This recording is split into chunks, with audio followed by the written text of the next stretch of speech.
Coucou mes petites étoiles, on se retrouve aujourd'hui dans une nouvelle vidéo qui est du livre au film.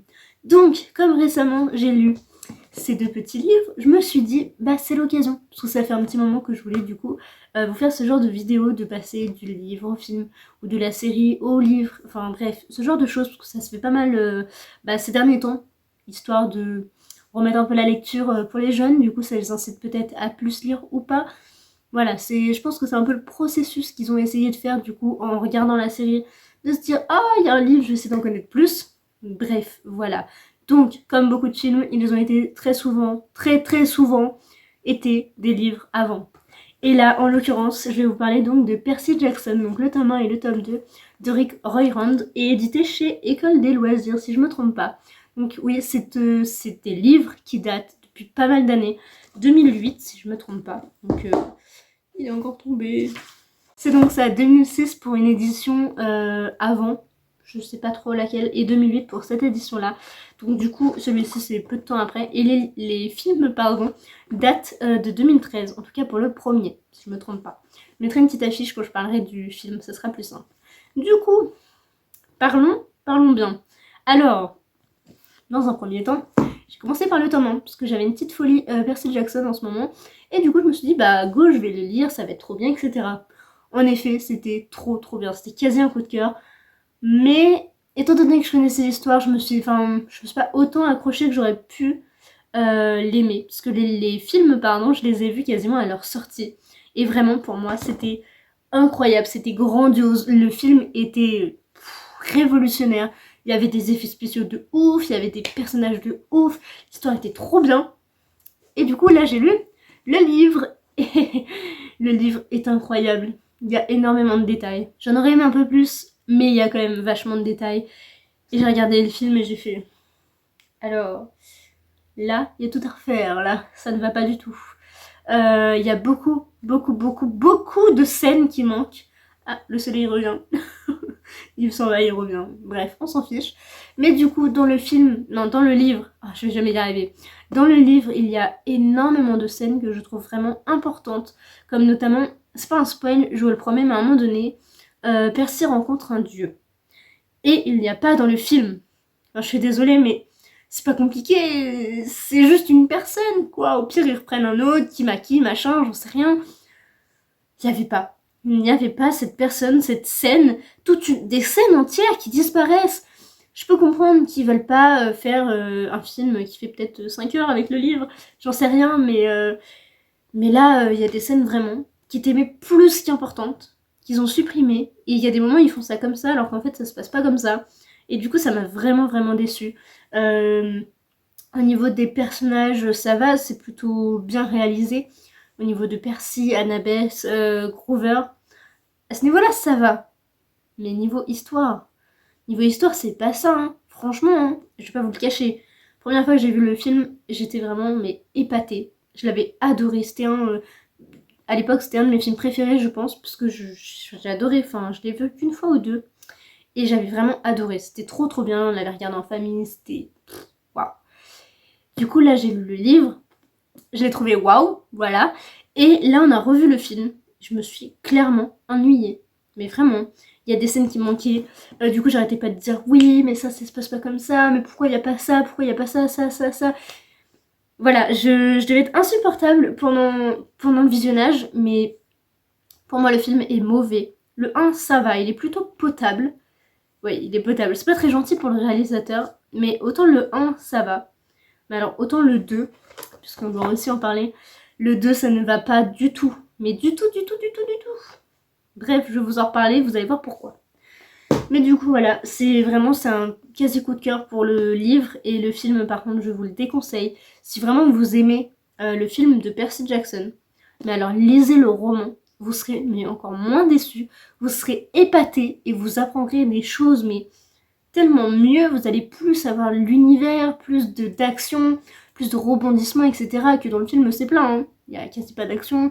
C'est très... je sais pas comment on peut dire. C'est plat. Il y a pas. Non, il y a juste pas. Il n'y a pas ce qu'il faut.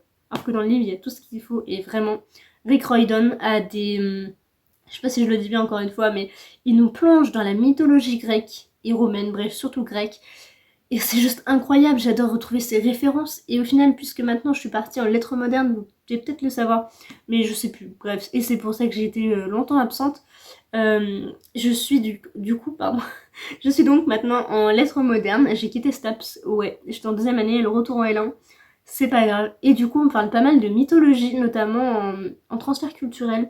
Et ça, c'est vraiment trop chouette, parce que je me dis, ah, ça, je l'ai vu dans Percy et tout.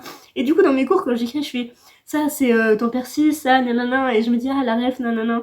Et j'adore. Franchement, c'est trop bien. Et voilà, j'ai passé un excellent moment, du coup, à lire ce livre. Et au final, je suis pas tant perdue que ça dans ce cours-là, parce que je me dis, ça, c'est dans Percy. Ça, je l'ai pas appris que dans votre cours, monsieur.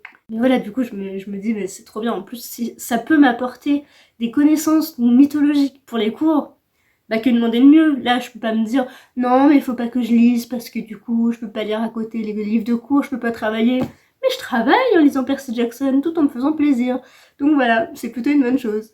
Du coup, passons aussi donc au tome 2, puisqu'on doit en parler. Alors, comment vous dire? Il est assez plat. Alors, le livre est très bon. Il est très court par contre, je trouve. Et ça, c'est un peu dommage puisque par rapport au 1, on voit quand même la différence. Il y a une centaine de pages de moins. D'ailleurs, j'ai pas vérifié, j'aurais dû... Ouais, 420. Et là, il y en a 300 et quelques. 313, c'est ça. Il y en a 110 de moins, donc c'est quand même énorme. Et je trouve que même le livre, j'aurais aimé plus de détails. Ça, je vais pas vous le cacher, j'aurais aimé beaucoup plus de détails que dans la mer des monstres. Percy part pour une quête. Et il doit donc aller dans la mer des monstres pour retrouver Groover. Parce que Groover est sur l'île de Polyphème, donc le Cyclope. Ça aussi, c'est une référence mythologique qui est très importante au niveau d'Ulysse, etc. Donc c'était beau aussi pour les cours.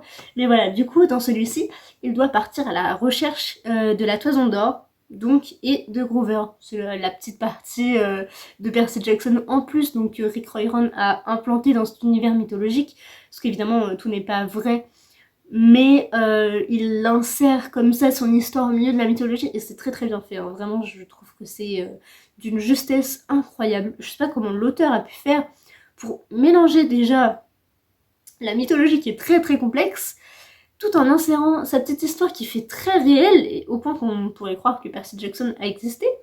Donc je n'ai pas fait de recherche, je crois pas, mais bon, bref. Et vraiment, c'était trop bien. Donc qu'est-ce que je vous disais? Je me suis perdue. Donc la mer des monstres, c'est plein de petites îles comme ça, avec les monstres, justement, pas que des îles, mais... Bref, vous avez compris, il doit à chaque fois rencontrer une espèce de bête, un monstre, un monstre, pardon, un monstre, et le combattre en quelque sorte. Et donc j'aurais aimé que ça s'attarde un peu plus sur chaque île, chaque personnage, un peu plus de détails, etc. Mais néanmoins, ça reste une très bonne histoire. Et je suis devenue orange, comme le livre. Et voilà, j'aurais vraiment aimé qu'il s'attarde un petit peu plus sur les îles, sur les monstres. Mais en soi, c'est plutôt bien fait et je regrette vraiment pas la lecture. Et du coup, maintenant que j'ai terminé, j'ai très envie d'aller lire le 3. Et pourtant, je vais faire une petite pause quand même. Déjà parce qu'il y a la Pumpkin Autumn Challenge, donc j'aimerais avancer. Et aussi parce que j'ai commencé une lecture qui est pour le moment incroyable. Donc voilà, pour le moment je ne lirai pas la suite. Mais du coup, pour en revenir au film. Alors, est-ce que je dois vraiment vous en parler? Oui, puisque c'est l'objet de cette vidéo, mais vraiment le film... Voilà, je l'ai revu une fois. Mais là, je les reverrai plus jamais, je pense. Mais plus jamais. Si je veux vraiment me mettre dans Percy Jackson, je relirai les livres. Je perdrai pas mon temps à regarder le film. Tous les événements sont faits à l'envers. Vraiment, donc je vous explique. Donc si vous voulez, Percy au début il est chez sa mère et il va au lycée. Toute l'année s'est déroulée, ça s'est très bien passé, etc. Il n'y a rien eu. Il s'est même fait un ami, Tyson. Et en fait, un jour, il y a des personnes, des garçons qui arrivent et qui mettent un peu la zizanie là-dedans. Et il va y avoir une grosse explosion. Évidemment, on comprend bien que c'est des monstres. Et ils vont tous être brumés, etc. pour pas que les humains normaux voient tout ça. Et du coup, Annabeth, ça c'est vraiment les 10 premières pages, 20 peut-être, j'exagère un peu. Les 20 premières pages, Annabeth donc vient les chercher et ils montent dans un taxi avec 3 sorcières. Dans le livre, ça c'est dans le livre, pardon. Alors que dans le film, c'est absolument pas ça. Tyson il arrive et fait coucou, je suis le fils d'un tel, je débarque à la colonie, je sais tout, etc. Alors que dans le livre, en fait, il vient pas comme ça, il ne sait pas qui est son père ou sa mère, enfin, le dieu, la déesse, bref, vous avez compris. Bref, Il n'y a aucun rapport. Et les sorcières arrivent dans le film 30 minutes après, 40 minutes, alors que là, en fait, c'est dans les 30 premières pages. Voilà, rien que pour ça, je me suis dit, bon, d'accord, c'est sympa. Après, je pense qu'ils ont compris que ça allait être le dernier film. Alors, oui et non, parce que d'un sens, il y a une ouverture pour se dire au cas où il faut qu'on fasse un troisième volet. Mais en même temps, j'ai l'impression qu'ils ont voulu faire une finalité, puisqu'en fait, dans le livre, Chronos n'apparaît pas. Il est évoqué, parce que c'est un petit peu aussi l'objet de Percy Jackson, c'est un peu le but de l'histoire, de voir ce personnage. Bref, le grand Chronos. Dans le film, on voit Chronos sortir comme ça, et voilà, alors que non, en fait, dans le livre, il n'apparaît pas. Il est juste là où il est, pour pas vous spoiler. Alors que dans le film, il apparaît, il n'est pas censé apparaître.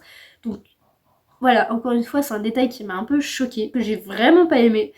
Pour le coup, c'est vrai que autant le 1, ça va, on va dire qu'il peut être bien fait, mais alors le 2, voilà, du début à la fin, je me suis dit, mais il n'y a rien de cohérent, il n'y a rien qui va, tout est dans le désordre. Il y a une phrase que j'ai interceptée dans le film, je me suis dit, ah, c'est un peu comme dans le livre, et voilà, ça s'arrête là. Sinon, ouais, c'était Percy Jackson, c'était les mêmes acteurs, c'était cool, mais je me suis vraiment ennuyée au niveau de dans la mer des monstres, du coup, ça c'est plutôt bien fait, mais en fait, je suis en train de me souvenir que dans le film, ils arrivent directement chez Polyphem, alors qu'en fait, normalement, ils rencontrent 3-4 îles avec 5 monstres, je crois. Enfin, pas tous dans la même île, mais il y a 5 monstres environ qu'on voit dans le livre. Et dans le film, on en voit 1, 2.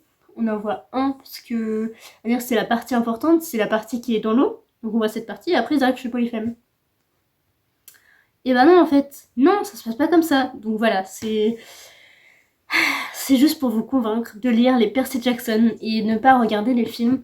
Non pas qu'ils soient totalement mauvais, puisqu'en soi les références sont là.